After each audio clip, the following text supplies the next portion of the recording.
of growth of any economy, particularly when it comes to creating jobs and ensuring that we scale up economic activity in the country.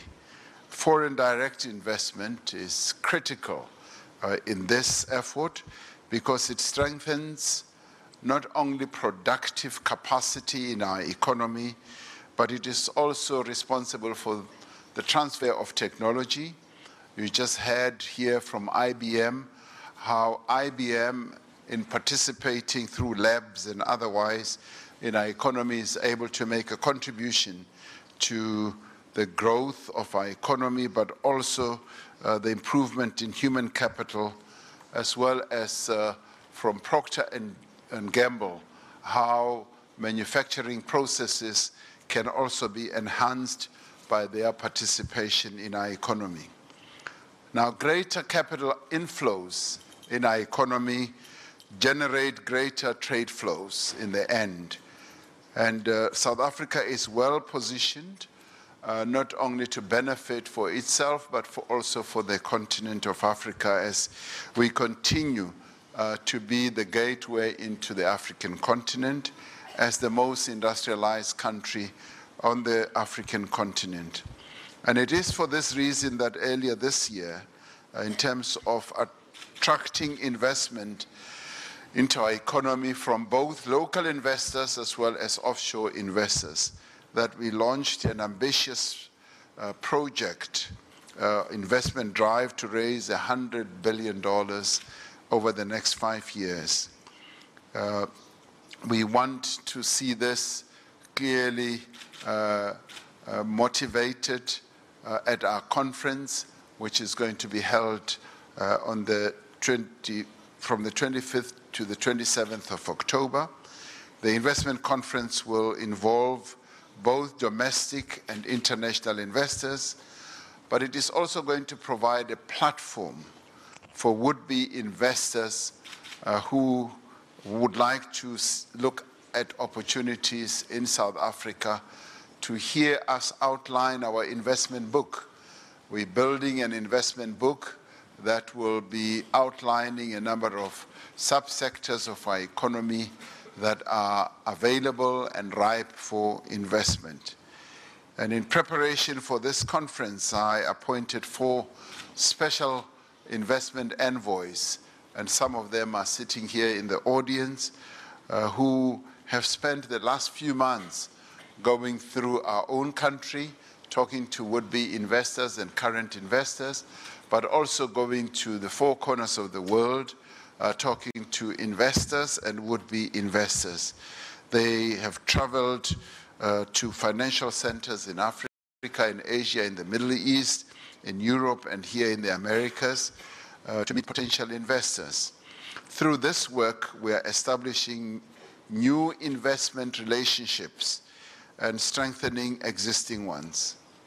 Many U.S. companies, as many of you would know, have a long, successful, very successful investment involvement in South Africa. Some companies have been in South Africa for well over 100 years, and they have had successful investments. South Africa is the second largest destination of U.S. investments in Sub-Sahara after Mauritius. Total bilateral investment comprising foreign direct investment, and portfolio and other investments total about 2.2 trillion rand as counted in 2016. An investment by U.S. companies into South Africa accounted for about 22% of total inward investment from the world. So this is a huge chunk of investment coming just from one country. And currently there are almost 800 U.S. companies doing business in South Africa, and this accounts for about 10% of our GDP, and they employ close on to 250,000 people. It is our intention through this investment drive to substantially expand the presence of U.S. companies in South Africa, And earlier had a meeting with a number of CEOs, and a number of ideas have come to the fore on how we can do this. And amongst other things, this requires that we improve the investment environment in our own country, and that we should take decisive measures to address what we would regard as key structural challenges in our economy. And to try and address this, we are investing significantly in our education and skills development to address precisely the question that my sister raised about the talent pool that still remains restricted in South Africa. And this is largely because of our very sad past, where the past misrulers of our country designed through their ideology that the education that would be made available to black people would just be limited to making them hewers of wood and drawers of water. And that ideology permeated throughout the country and throughout generations. And as a result of that, we are still dealing with that legacy, and breaking the hold of that legacy is a huge challenge, but it's a challenge that we are winning against. And so we are addressing that, and soon Procter & Gamble will have more than the necessary people that it will ever need, because we are spreading skills, we are improving our educational outcomes, and making sure that the young people in our country accede to higher levels of education. We are also giving attention to a number of other policies in our economy. We're using competition policies to create more opportunities to South Africans whose reach for a number of opportunities were very limited by apartheid legislation and practices.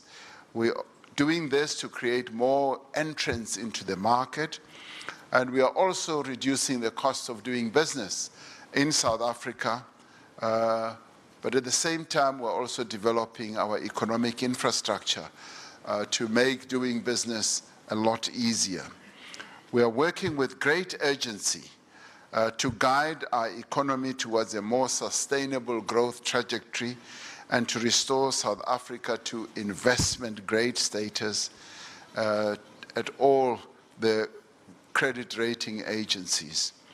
Government, the private sector, and labor continue to work together on a social compact that should lead to creating more jobs, particularly jobs for young South Africans, because as you obviously would expect and heard, a great number of young people in our economy remain unemployed. But we're doing this part of improving our investment so that as we skill these young people, they become better and better at being employable. Our entity to attract investment is Invest South Africa, which is under the DTI, or the Department of Trade and Industry, which is led by Minister Davis. It has established what we call a one-stop, which brings together key government departments in a single location to provide specialist advisory services, but also to fast-track investment projects and reduce regulatory burdens that investors would otherwise have. We also have a good track record in generating private investment to meet key infrastructure needs. Our independent power producers, and there are quite a number of colleagues here who are involved in the energy space, and some who have participated in our renewable energy projects. That program has unlocked significant investment in renewable energy while contributing to a more diverse energy mix for our economy to mitigate the challenges of climate change. We're also working very closely with our neighbors in Southern Africa on regional opportunities to exploit regional natural gas coal bed, methane, and shale gas. We are also giving renewed attention to mining, an industry that has been in decline over quite a number of years in our country, which still has huge potential for job creation, for growth, as well as for beneficiation and transformation. And we're giving special attention to this. We have finalized a new mining charter. This was one area that a number of would-be investors highlighted to us as a policy impediment. Just a few days ago, we addressed this and have published a new mining charter, but this was a product of thoroughgoing negotiations amongst industry players, they being people in the mining industry themselves as investors, also communities, labor, as well as government officials. The mining charter will provide clarity on how we will balance the imperatives of growth and sustainability, as well as transformation. Now, our aim is to unlock economic potential for our economy, which has been constrained by decades of a number of problems that our country has been going through, particularly by the exclusionary policies of the past.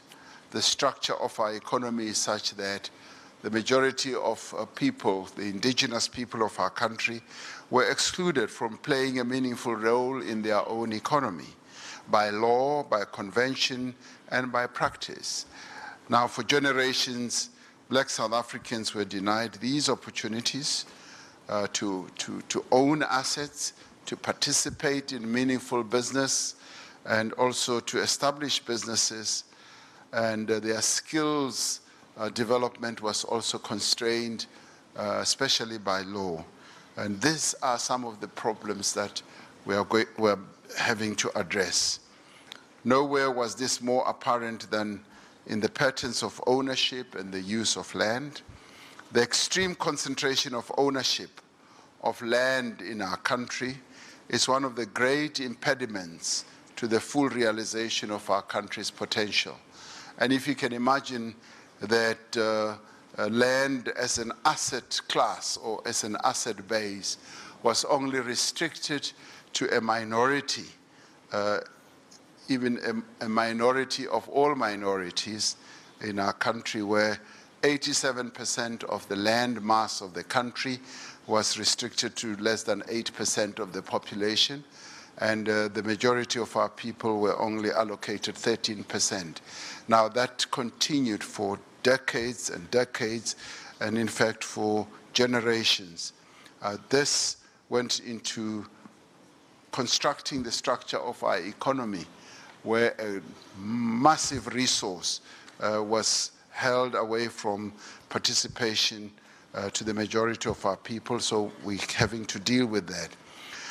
We have taken a decision to accelerate the availability of this asset class to the majority of our people through a land reform process, including land redistribution and ensuring security of tenure of this important resource to all South Africans, and not just to a minority, but more especially to the rural poor.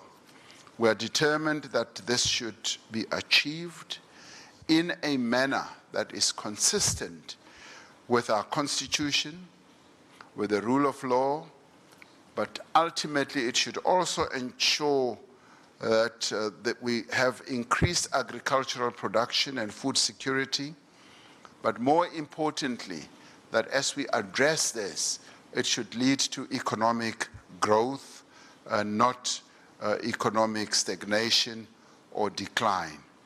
A significant part of our economic development agenda is to promote greater economic cooperation with a number of other African countries. Earlier this year, African heads of state signed up to a free trade agreement, which we call the Africa Continental Free Trade Area. And this will provide access to a market of more than 1.2 billion people with a combined GDP of some 3.4 trillion US dollars. And it is through increasing intra-Africa trade and investment that we will be able to develop and diversify African economies. And this stands out as a great opportunity for African economies and African countries, because it is going to lead to the development of manufacturing on the African continent. It is going to lead to the development of trade pathways as products and services are going to be developed, and Africa is going to trade more and more with itself. And our own country has embarked on a new path of renewal and growth. We are hard at work to remove various constraints that have held our economy back, but we are also hard at work at creating new opportunities. And you've just heard just from two companies who have been investing in our country for a number of years how their own presence and participation in our economy has led to great growth for their own companies, but at the same time participating in this transformation journey that South Africa has embarked upon. And it is important that this journey of transformation should be strengthened, because it will enable all of us to be able to benefit from a growing economy. And we are determined to change the economic fortunes, particularly of our people, through partnership, through cooperation with investors here in the United States and across the world. And it is for this reason that we invite would-be investors to come and invest in South Africa, and current investors to reinvest. We are particularly delighted that a number of companies who are already invested in South Africa and new ones will be attending our investment conference. And some of them will be coming to the investment conference to make some announcements of investments that they are going to be making in our economy, and others will be making further investments. South Africa is open for business, and we mean this very seriously and earnestly. We say this because we are a country that is not only open to business, but we are also open to ideas that may be put forward by other key role players, be they local investors in our own economy and foreign investors. So when IBM speaks and says these are some of our concerns, we listen. When Procter & Gamble speaks, we do listen, and through cooperation and collaboration, we're able to reach mutually beneficial ends. And so our government is very keen on listening to what you may have to say, but at the same time, we want you to gain a better insight of what South Africa has to offer and what our government, as a regulator and as an enabler and as a catalyst, is able to put on offer for people to come and invest in our country. So I thank you for participating in this seminar. We look forward to hearing your outstanding, wise ideas. I'm told that America is replete with people who are clever, who are wise, who always come up with good ideas. Thank you very much.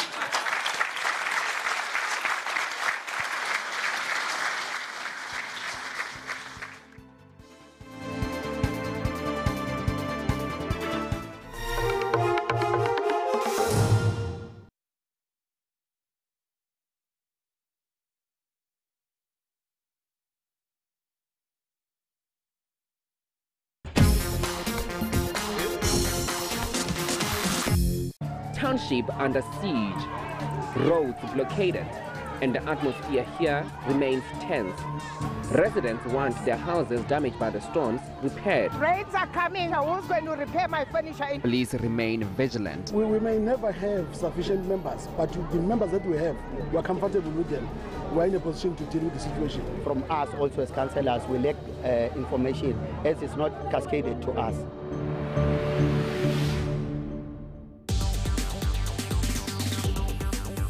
"5G technology, the Internet of Things and driverless cars are part of our reality." For me, it's important that we get young girls and young women to also be innovators.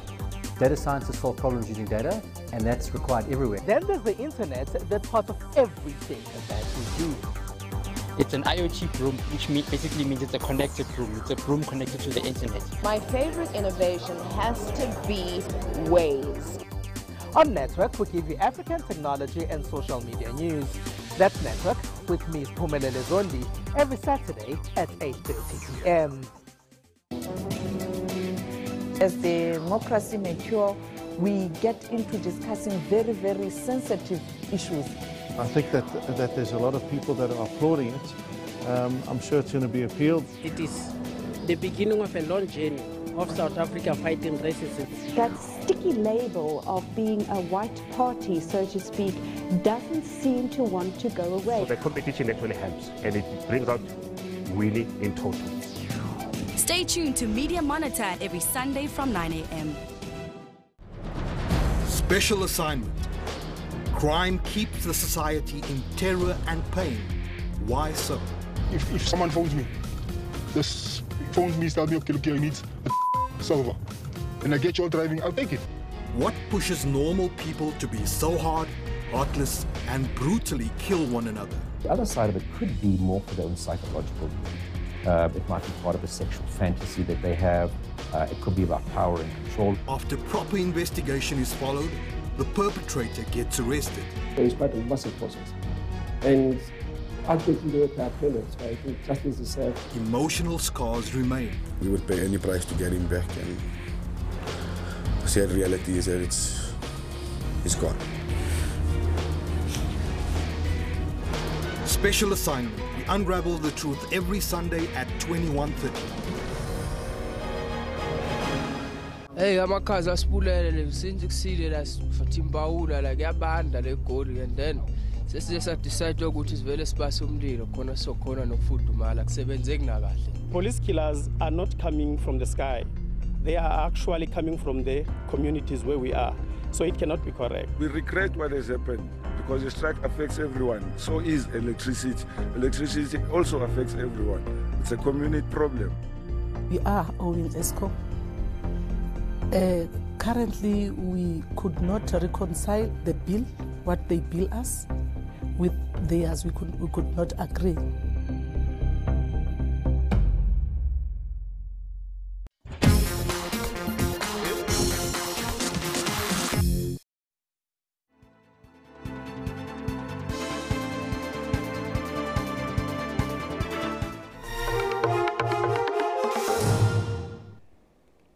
Welcome back. This is the Globe on SABC News. Just a few minutes ago, President Cyril Ramaphosa addressed the Trade and Investment Forum on the sidelines of the United Nations General Assembly, to lure potential investors to come and invest in South Africa. And join us now to unpack the discussion at the Trade and the Investment Forum. We're now joined by Dr. Matlo Kalaba via phone. A very good evening to you, Dr. Kalaba. Thank you so much for joining us. Let's get straight to it. Do you think the President's charm offensive at the United Nations will translate into renewed trust in the South African economy? Good evening, Simpiwe and the viewers. Well, it has to work. He needs that charm to actually get going, get the economy going.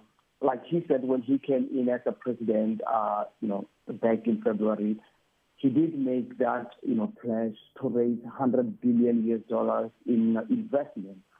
And he's now talking to the right forum. He's talking to the international audience. He's basically putting South Africa forward in competition against other, investment destinations that the investors could choose in Africa, Asia, South America, or anywhere in the world.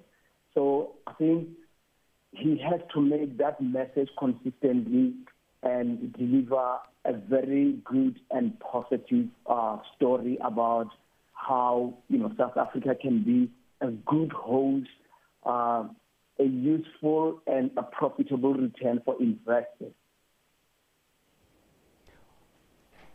All right. Now, are the proposed changes to the economic policy the answer to all our woes? Well, he has to actually try to get the message even clearer in the sense that the plans and the promises that he's explaining now have been said and mentioned before. The aims of producing, jobs, job creation in agriculture, in manufacturing, have been said, have been mentioned. We can even say have been tried before. But I think what needs to be happening now is to show that South Africa is implementing those plans.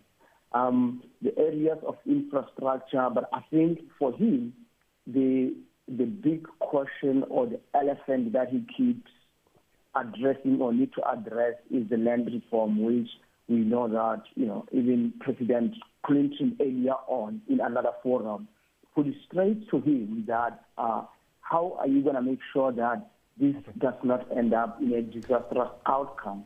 Okay. So, and there I think... Dr. Kalaba, we do really appreciate your time, and I'm going to ask you to stay on the line for just a minute, because we now have to cross back to the United Nations, where our SABC correspondent, Sherwin Bryce Peace, is standing by with the Finance Minister, Mr. Nhlanhla Nene.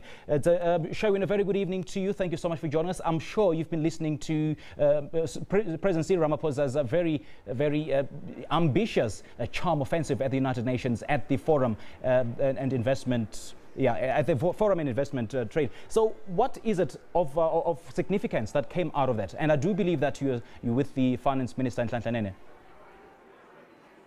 Well, I'm not going to answer that question, Simpiwe. I'm going to ask the expert himself, South Africa's Finance Minister, Nhlanhla Nene. Of course, the President engaged currently in the room behind me in a business seminar titled Inspiring New Investments for Shared Prosperity. And of course, 30% of the President's time here in New York is being spent engaging with CEOs and business leaders, of course, part of that $100 billion drive, and throwing it forward, of course, the investment summit that they plan in October. Mr. Nene, it's very good to see you. Thank you for stepping out and coming to talk with us. How have the last 24 hours gone for you? I must say, Sharon, we actually have received a very warm reception, and I think there is an appetite.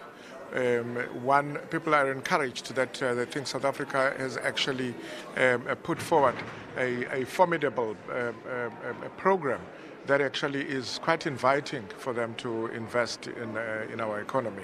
The latest release of our economic recovery plan, the so-called stimulus package, has also, received a lot of interest in a number of people who are beginning to identify with it in terms of its elements, in particular the infrastructure fund that the President has spoken of. But that also fits perfectly also with the President's drive for the $100 billion investment, which we expect to culminate. I mean, it's over 5 years, sure. But I think with the building blocks are coming together in a big way. The President has said this consistently over the last week is, I know that you're looking for policy certainty. I know you are looking for policy consistency. My question to you is how difficult is it to provide those two elements when you have an election coming up next year, when you have this land expropriation bill process unfolding in Parliament, 600 and however many thousand submissions? It's a difficult place to be in terms of providing the consistency that people here seek. Well, I think it is in these difficult times that South Africa's resilience needs to actually be seen in practice. Well, we do not expect life to get any easier at any point in time. And I think it is important as a country to be able to navigate these intricate and difficult conditions by providing that certainty during that time. As you have seen that, difficult as it is, our charter in the mining space is now coming together. We have seen that the visa regulations that have actually been up in the air for a long time, we're beginning to make progress in that space. We also are beginning to see the issue of the spectrum also being. These are some of the things that have actually been up in the air for some time, and we are demonstrating as government that we are indeed pulling together, and that it is in our interest to begin to provide that a certainty in the policy space and build on that in order to be able to do the other things that we need to be done. So those are just the non-financial part. But then we also need to begin to create an environment that is conducive to investment, which is in the interest of all of us. And of course, Stats South Africa coming out today and talking about second quarter job losses at around 69,000. Of course, a very big concern for you as well, Minister. Tell me about this, the building this investment book that the President was talking about. Is this a hardcover or a soft cover? Well, it is hardcover, but you start with the soft cover. The launch becomes the soft cover, but you're building towards a hardcover. And I think it is within reach and attainable. And all of those, and if you look at, some of those job losses are also second-round effects of the contraction that you saw in the economy. And I think it is to be expected that when that happens, when the economy contracts, it actually has those second-round effects in terms of job losses. But it is from those ruins that we actually need to build the economy going forward. And this investment drive of building this hardcover investment book you're talking about, we should actually even accelerate the work that needs to be done in order to do this, and we should not be actually deterred by some of the negatives that come with it. The President, and this will be my final question, had a round table with some top CEOs, IBM, ExxonMobil, companies of the like. What was that conversation like, Minister? And if you could just throw it forward to the investment conference in October, what should South Africans' expectations be of that conference? I'm hearing some new companies are coming to the table and announcements are going to be made in October. Can you confirm that? Indeed, a lot of them, have actually signaled their willingness and that they are going to be joining the investor conference, but they are already beginning to identify the sectors which also are in line and in keeping with what we are proposing. Areas of agriculture, infrastructure, especially the youth, building, small, medium enterprises. Everyone is beginning to see an opportunity of investing in our economy in the areas that they themselves have a particular focus in. Energy is one of those, and a lot of appetite has been identified in that space. So we are we're looking forward to welcoming them to our shores when they come to the investment conference late in October. But all of them, we hope that they will be coming with, very concrete commitments, because they see opportunities, and for them, this is, there's never been an opportune moment than now to come to South Africa. So not a talk shop, you want to talk numbers? We really would be talking numbers, and we also are actually talking in dollar terms. We will convert afterwards. Minister, always good to see you. Thank you for taking the time. Thank you, my absolute pleasure. Nhlanhla Nene, of course, South Africa's finance minister, rushing back inside where the president is currently engaging with business leaders from the United States, a tete-a-tete, if you will. They have questions, the South Africans have questions, but what the business people here are looking for are more answers than questions from President Ramaphosa and his team of cabinet ministers in there as well. Trade and Industry Minister Rob Davies. So we need to get back in there. It's back to you, Simpiwe. All right, Sherwin, I'm going to let you go for now as you keep your eyes and ears on the ground for us. We hope to touch base with you a little later on. That is a SABC correspondent, Sherwin Bryce-Pease, just speaking to the Finance Minister Nhlanhla Nene on the sidelines of the Trade and Investment Summit that took place a short while ago. And we now go back to our trade expert, Dr. Matlo Kalaba, who is still on the line. I hope you can still hear me, Dr. Kalaba. Yes. All right, certainly. I'm sure you've been listening to that interview that Sherwin Bryce-Priest did with the Finance Minister, Nhlanhla Nene, and amongst other things, he mentioned the hardcover and the softcover investment book. Now, for a layman, it may seem as a very elaborate jargon and rhetoric, investment rhetoric, that is. But then is it enough, is it cogent enough to translate to a clear and concise program of action that will see the economy moving upward? Well, I think that will need to be interpreted further, but I think basically what they're referring to is that both the physical infrastructure and other soft issues around capacity building services, around and also incorporation of technology, whether it's the fourth industrial revolution or in the context of artificial intelligence. The reality is modern economies need a mix of both. I mean, in terms of our infrastructure, we know that some of the main constraints with regards to dealing with international markets are at the harbor, where we use old infrastructure and unnecessary delays that are avoidable, happen there, and therefore makes it difficult for producers and exporters to reach markets. But at the same time, in appreciating the fact that you need that infrastructure, you also need people, you need technology that will work along together hand in hand. But in an economy like ours, where we have challenges of unemployment, which involves people with low skills, that means the soft cover requires that those people be accommodated in some of those sectors. He mentioned energy,